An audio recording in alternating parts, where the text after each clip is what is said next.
What's up, Nerdyverse? I'm Daddy Louie, and in this video we are taking a look at a game called Katana, so stick around.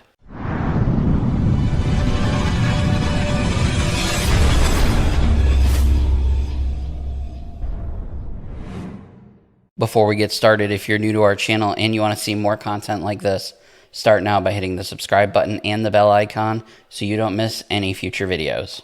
Katana is a 1v1 dueling card game. It pits two players against each other, taking on the role of samurais, summoning the power of ancient kami to try and take out their opponent. It is for ages 8 and up and takes around 15 to 30 minutes to play, depending on how you take your time playing cards, reading them, and things like that. The game itself was successfully kickstarted last year and is available for retail. You can buy this right now on the developer's website. And you can also look forward to next year sometime there being a second edition that comes out. That adds a solo mode and allows up to 4 players. So now really is the perfect time to get into this game. It's very inexpensive. I think it's only about $15 on their website. And if you order it on their website, you also get tokens, which I'll show you in a minute, that are not included in the retail version if you find it in the store or something like that. The question is this game good? Well, if you'll join me on the table, we will check it out. So inside the box, you'll see a very small footprint of cards. The box itself is only this big, and like I said, the retail version does not come with the tokens, but if you buy it on the developer's website, you do get these tokens. The small red tokens here represent attack bonuses that you'll gain throughout the game, and these green tokens represent pollution that will basically plague your character. From either side of the table. Also, you have health cards and armor cards. You have your action cards. These are the cards that you are primarily going to be using throughout the game to do things. You have shrine cards. These is kind of like a mixed bag of good and bad things that can happen to you.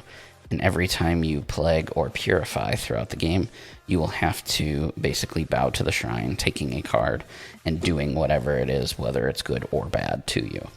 And then you have your kami cards. These are basically your character cards that give you special powers throughout the game. They also grant you a one-time, very powerful kamikaze attack that you can use at any time by discarding or getting rid of your character altogether. You can later on summon another kami to help you, but there are certain things that you need to do in order to do that, which we'll talk about in a minute.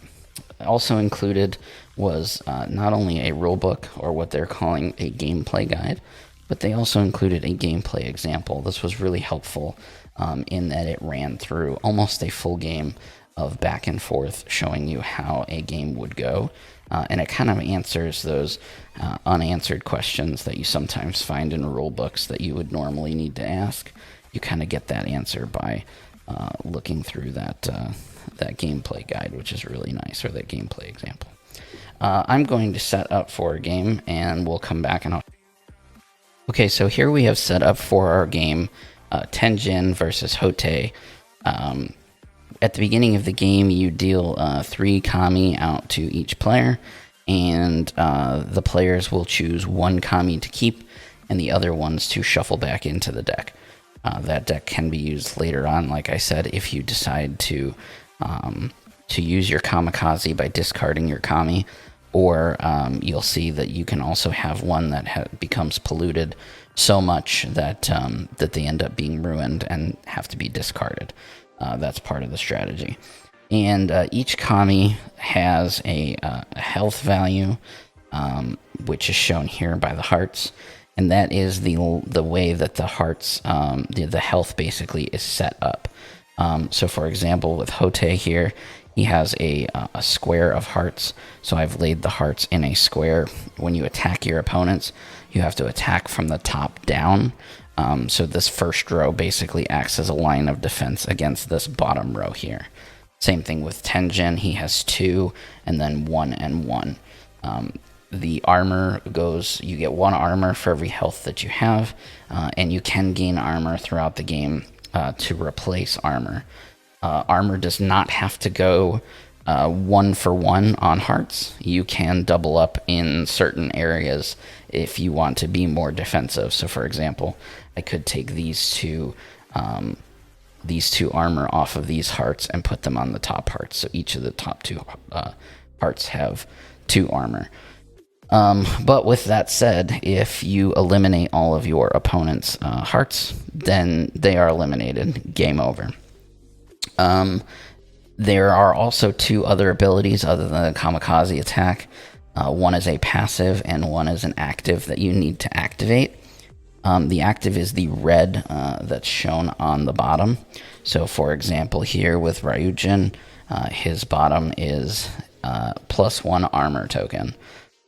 So I can spend a Purify, which I'll show you that in a minute, in order to activate this, giving him an extra armor. Same thing up here, but his passive is always on. You don't have to spend a Purify to activate it, and you get +1 armor against initial attacks. So that's kind of how the Kami works.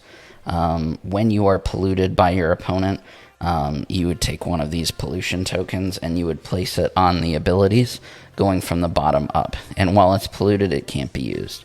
So if Tenjin were to pollute Hote here, this active ability would be polluted, and if at any time you get 3 pollution tokens on you, which means both of your abilities and then the top one, your Kami is discarded, and you then have to spend a turn and a Purify in order to activate a new one. So that's kind of how the Kami works. That's how the health works. Let's now talk about the turns and the action cards. So each character at the beginning of the game will get 5 action cards unless your character states otherwise.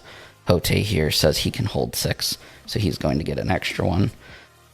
This guy over here, Tenjin, he gets to draw 6 at the start of his turn, and then he must discard down to 5. So he basically gets to draw an extra one, look at what he's got, and then he can discard one of those. I'll go ahead and discard this. So on your turn, turns are basically 3 phases. The first phase is you draw up to your allotment based on what your Kami is. So here I've drawn up to my 6. I'm playing as Tenjin first. I've drawn up to my 6 and then discarded down to 5. And then I can play an attack card to attack against Hote here. Now, action cards have 3 different stats on them, and they can be used in 3 different ways. That's one of the cool mechanics of this game, is that you must decide how you want to use your cards, knowing that using it one way, you are not going to be able to later use it the other 2 ways. So you see here you have an attack value. It's pretty straightforward. If I play this card during my turn to attack, I would do 2 attack towards my opponent. If I am defending, so my opponent has just played a card against me, I could play this card to defend 1, I'm taking 1 less damage basically. And then in the third phase, after you've played cards to attack, you can take a stance. That's playing a card face down as a proactive defense towards your opponent. So if my opponent attacks me and I have a stance played, I would flip it over, and then I would get to do whatever it is that it says. So here I would get +1 attack to future attacks. So I'd basically take one of these tokens. It doesn't defend and it doesn't attack. It just gives me +1 against for future attacks, basically. There are also other things like pollute. So anytime that you see a card that says pollute, that is doing what I mentioned earlier by adding the bad stuff onto your opponent's Kami. You can also use a pollute to remove a bonus from your opponent's attack. So for example, let's say this is the only card in my hand that I wanted to play. and my opponent has a +2 bonus attack, and he attacks me for 2. So now it's going to be a 4 damage attack because he has +2 there.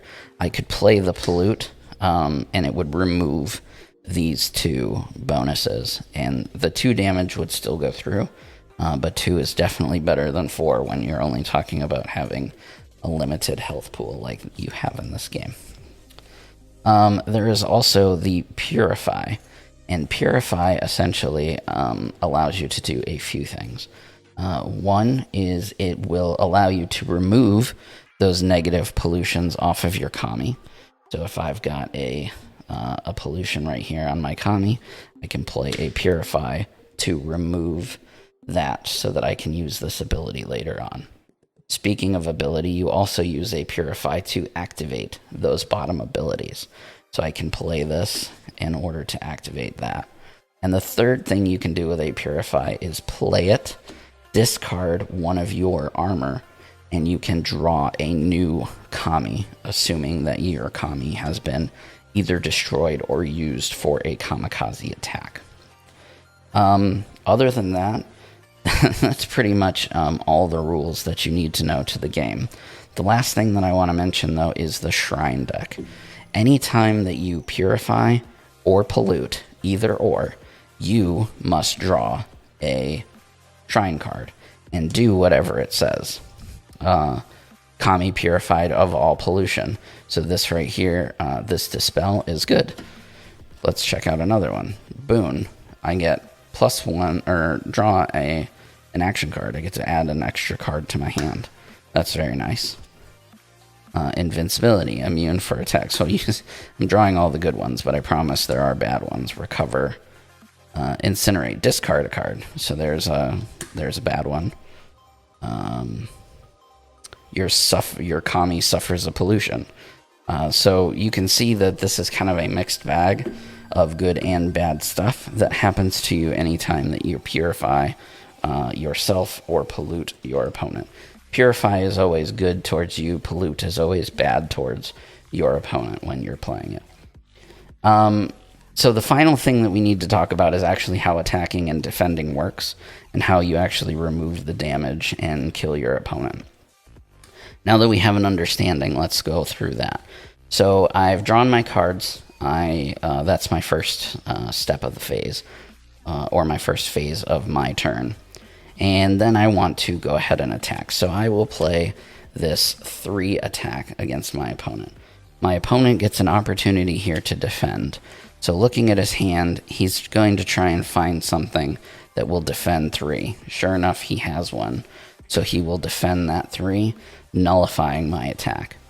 Because no damage went through, I can keep attacking.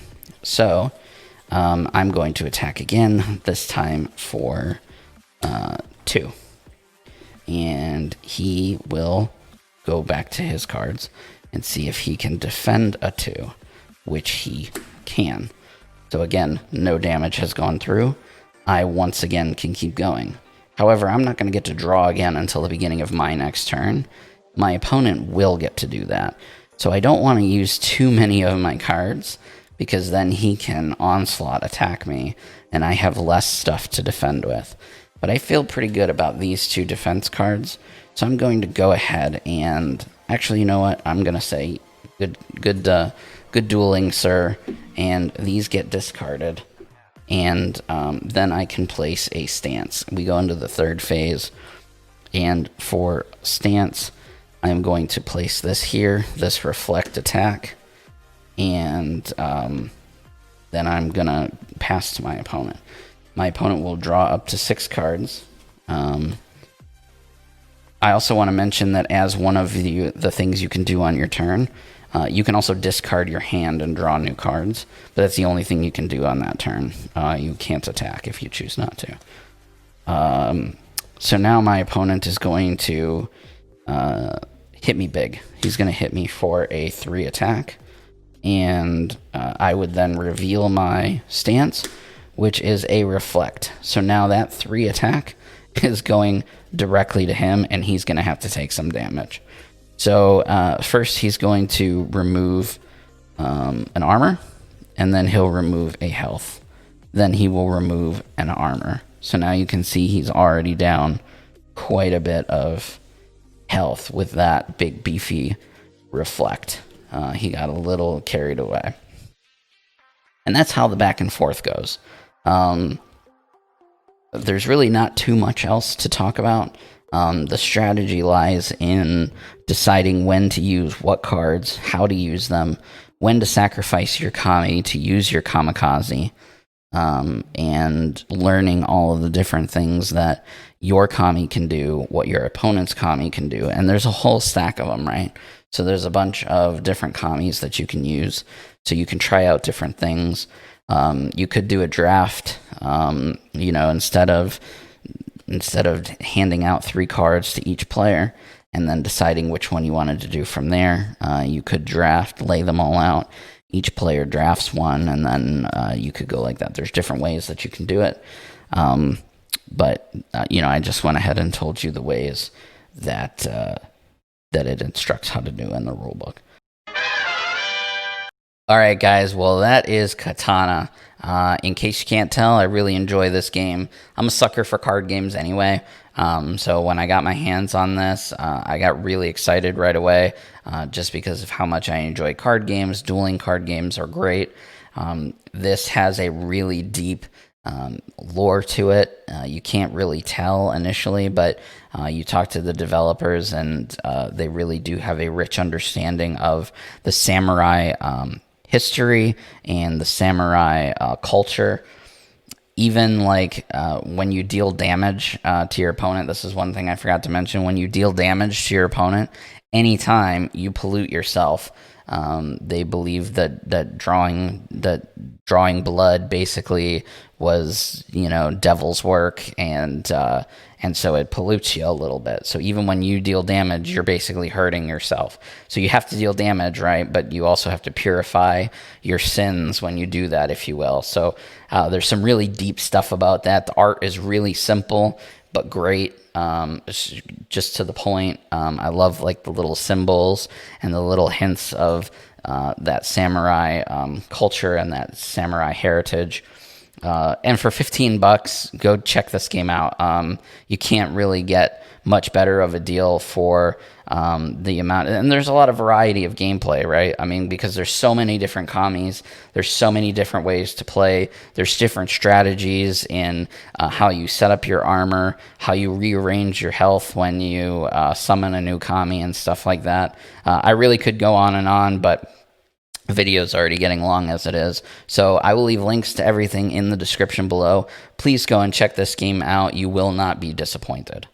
If you enjoyed this video, found it helpful, please give it a thumbs up. It really does help us out a lot. Make sure that you share it with your family, friends, and your nerdy communities. If you have any games that you want to see us cover here on the channel, you can leave a comment down below. I do read them all and enjoy interacting with you guys. If you have any videos you want featured on our page, if you want to collaborate with us, you can hit us up on one of our social media platforms. We have Facebook, Twitter, and Instagram, all at Circle of Nerds. Also, don't forget that we have a podcast that comes out on Tuesdays called The Cosmic Disaster Show. Season 5 starts at the end of this month, so definitely stay tuned for that. You can find that right here on YouTube or anywhere that you enjoy listening to podcasts. And for an extra bit of love and affection to us here at the Circle of Nerds, please consider checking us out over on Patreon at patreon.com/Circle of Nerds. Anyway, guys, that's all from me. I will see you in the next video.